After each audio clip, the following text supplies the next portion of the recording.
All right, MFFL. Why have one magician when you can have two? We got Luka Magic and Kyrie the magician.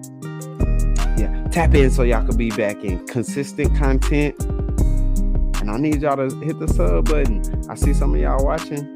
What they say, ninja watching on the videos, man. Tap in so y'all can be back in. Hit the like, subscribe, and tap that bell.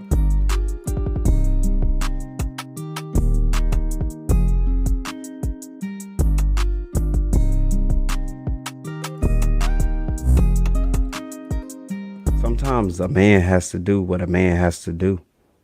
Like collecting rent. Shout out Daniel Gafford. Setting the record. Helping the Mavs set a record. 18 dunks in a game. My boy only missed one shot. The landlord was in full effect and he was collecting payments all night. You can't tell a man not to do his job. He was collecting rent.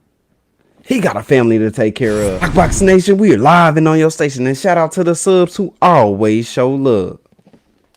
Let's get into this game.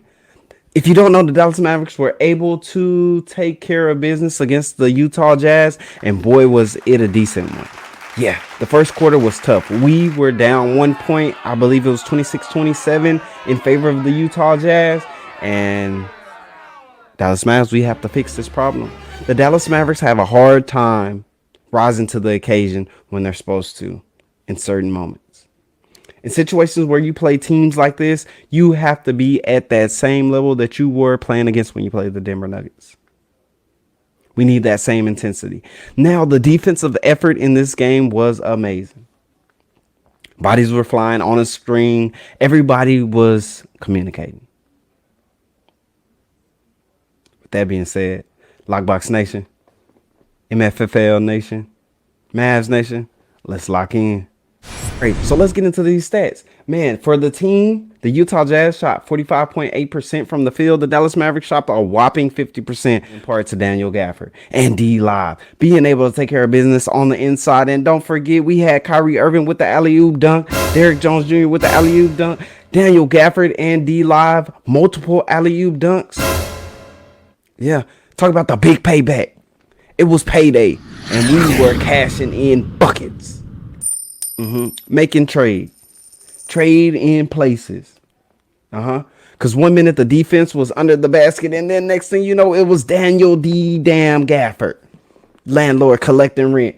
Colin Sexton, I know you know what it means to move over. MFFL Nation, everybody in the video, watching the video, what was your thoughts? Drop it in the comments. I need to know. We can have a whole video about it.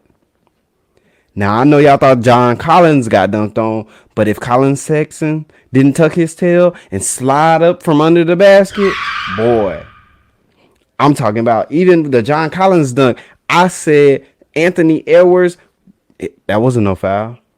That boy hit him with straight sage mode. He got hit with natural energy. Which it didn't even touch him. Just pow. Got hit with the force. The force is strong. But whose force is stronger? Daniel Gafford and D Live in the paint. You got to respect it. Daniel Gafford went down and that boy went to the back. It was a lot of people worried. I was worried. Dallas Mavs fan, were you worried? When Daniel Gafford went down and was holding that leg, I was like, what happened? And that box out was low-key kind of suspect. We'll say that. But I mean, what can you expect? When you got Daniel Gafford who controls the offensive boards, they're definitely putting people out there to watch him. Put a body on him. Rough him up. Play physical. That's what we have been hearing as Dallas Mavs fans lately. The OKC Thunder game was physical. We played the Denver Nuggets physical. The last game, San Antonio Spurs, PJ, Daniel Gafford, Kyrieirving, physical and aggressive. And now we come to the Utah Jazz. And we also have to play the Utah Jazz again. So we got to be prepared because Lauri Markkanen and Walker Kessler, they're not going to be walking on us on that night. It'll be the big payback for them. We'll have to pour silver. But let's get into the team stats. So here we got the shot chart. Boy, look at all those white circles for the Utah Jazz. Boy, it's like checkers. And it looks like checkmate to me. Now, the Dallas Mavericks, on the other hand, we have a lot more filled in around the three, but it's not too much anymore. We definitely had a lot of shots that we should have hit that we didn't. But it's okay when you got Lukadoncic and Kyrie the Madman, Irving the Magician, and Luka Magic. Those together make an explosion that cannot be contained. The Dallas Mavericks have all the pieces that they need. This is the deepest and the most skilled team that Lukadoncic has had on his time. Not to mention Lukadoncic, Kyrie Irving. Irving has not had a complete team like the one in Dallas ever since he left LeBron in Cleveland. He's found a home. Shout out. Let's get into the box score for you. Before we get into this, let's get into the point leaders. We got Lauri Markkanen with 21 points. He was 6 for 20 from the field. Not a good shooting night.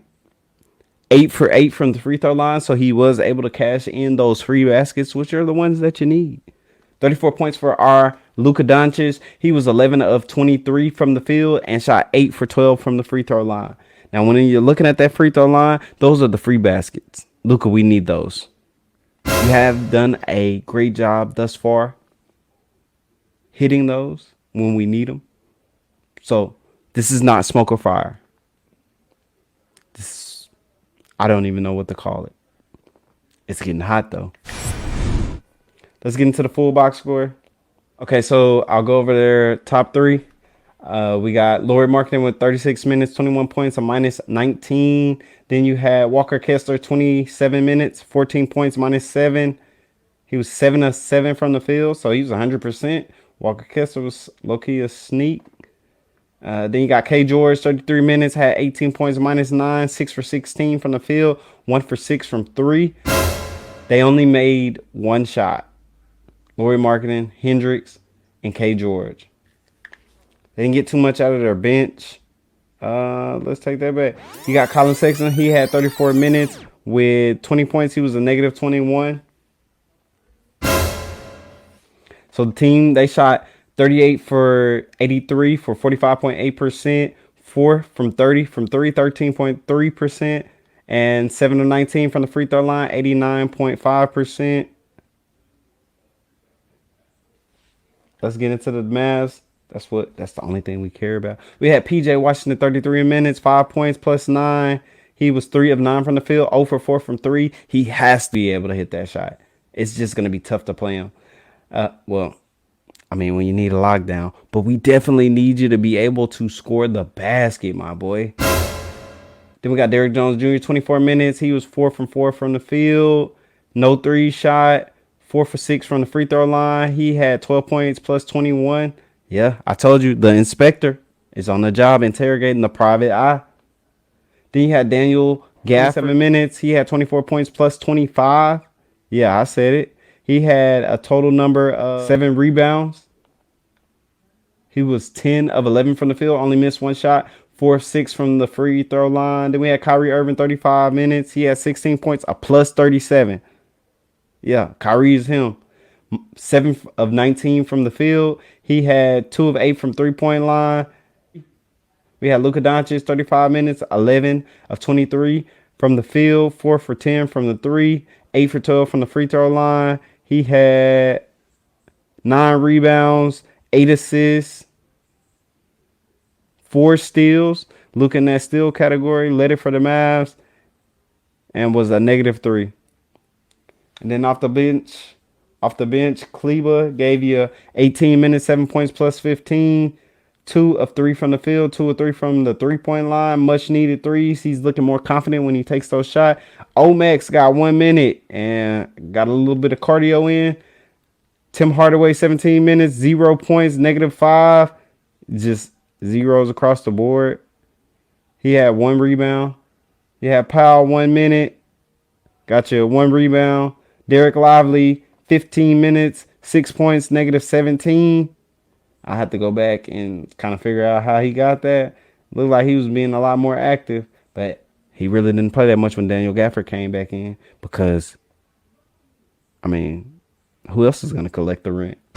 Then we had Dante Exum 15 minutes, 0 points out there getting some cardio. He had 2 rebounds, 2 assists, 2 turnovers. It's tough. AJ Lawson got him some run, a little bit of cardio as well. Jaden Hardy had 17 minutes, 6 points plus 6, 2 of 5 from the field, 2 of 4 from the 3, and didn't shoot any free throws. The Mavs from the field shot 43 of 86 for 50%, 10 of 32 from 3, 31.3, and they were 17 of 28 from the free throw line. Just a tough shooting. Now, when it came to the paint, Daniel Gafford did his thing. And let me give you these scores of tonight. We had Atlanta versus Phoenix. Current score 60-65. Then we had final New Orleans and Orlando. New Orleans did take an L tonight, 106-121. Lost to the Orlando Magic. The Sacramento Kings did lose. Yeah, shout out Dallas fans. The Sacramento Kings did take an L to the Washington Wizards. Now, I did say this when we competed against them. The Washington Wizards play fast, and they have pretty good coaching. Rashawn Holmes had a good night tonight. I know we wanted him to get some more playing time, but I'm glad he's able to be in a situation to where he can definitely get out there and make a difference. The Chicago Bulls took on the Houston Rockets, and they did fall 127-117. Final, you had the Brooklyn Nets versus the Milwaukee Bucks. The Milwaukee Bucks were able to knock them off 115-105. And then you had New York versus the Denver Nuggets. The Denver Nuggets did hold on. It was 100-113 in favor of the Denver Nuggets. Just to give y'all a little bit of more information. Lockbox Nation, we signing off your station. Shout out to the subs who always show